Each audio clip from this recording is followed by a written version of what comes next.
حدیث سنا دی جو آپ کو پہنچی ہو تو میں وہ سن کر چلا جاؤں. اتحدث آپ تو اس پر حضرت جعفر صادق رحمۃ اللہ علیہ نے یہ حدیث سنائی.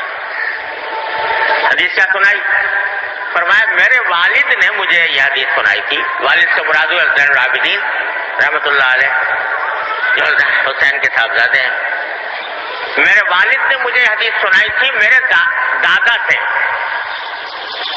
یعنی حضرت حسین رضی اللہ عنہ، کہ رسول کریم سرور عالم صلی اللہ علیہ وسلم نے فرمایا کہ من انعم اللہ علیہ بنعمت فلیحمد اللہ ومن استبطأ الرزق فلیستغفر اللہ ومن حزبه امر فلیقل لا حول ولا قوة الا باللہ، اور کما قال صلی اللہ علیہ وسلم. یہ حدیث سنائی کہ مجھے یہ حدیث سنائی تھی کہ رسول کریم سرور عالم صلی اللہ علیہ وسلم نے ارشاد فرمایا کہ جب جس کسی بندے پر اللہ تبارک و تعالیٰ کوئی نعمت دے، جس کسی بندے کو کوئی انعام کرے، کوئی اچھی حالت میں پہنچے، فلیحمد اللہ، تو اس کو چاہیے کہ اللہ تعالیٰ کا شکر ادا کرے، الحمدللہ کہے کہ ساری تعریفیں اللہ کی ہیں، شکر اللہ کا ہے، حمد کرے، شکر ادا کرے.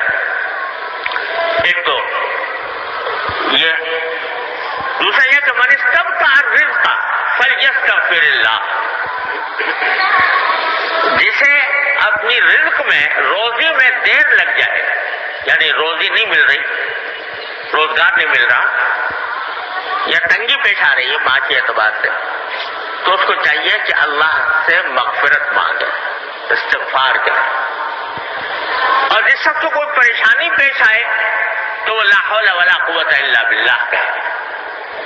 یہ تلقین فرمائی رسول کریم صلی اللہ علیہ وسلم، جس کو حسین رضی اللہ عنہ روایت کر رہے ہیں اور جعفر صادق اپنے دادا سے بات کر رہے ہیں.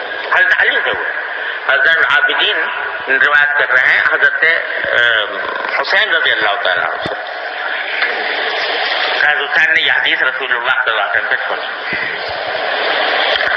تو تین باتیں فرمائیں اور تینوں بڑی عظیم، کہ جب کوئی نعمت ملے اللہ تعالیٰ کا شکر ادا کرو. اور یہ وہی بات ہے جو کئی ہفتوں سے عرض کر رہا ہوں کہ ہمارے بزرگ حضرت عارف قدس اللہ تعالیٰ صدر اللہ تعالیٰ کے درجات بلند فرمائے، وہ ہمیشہ اس کی تلقین فرمایا کرتے تھے، اور ان کے طریق کا یہ ایک خاص نرالا انداز تھا کہ بندے کو شکر گزار بنا دو تو انشاءاللہ وہ راستہ پا جائے گا، سیدھے راستے پر لگ جائے گا.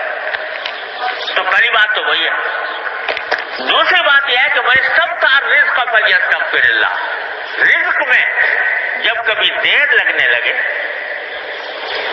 کوئی آدمی روزگار کی تلاش میں ہے، روزگار نہیں مل رہا، پیسوں کے انتظار میں ہے، پیسے کم معلوم ہو رہے ہیں، معاشی طور پر تنگی کا شکار ہے، تو فرمایا کیا کرے؟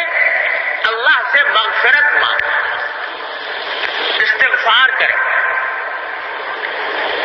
کیوں؟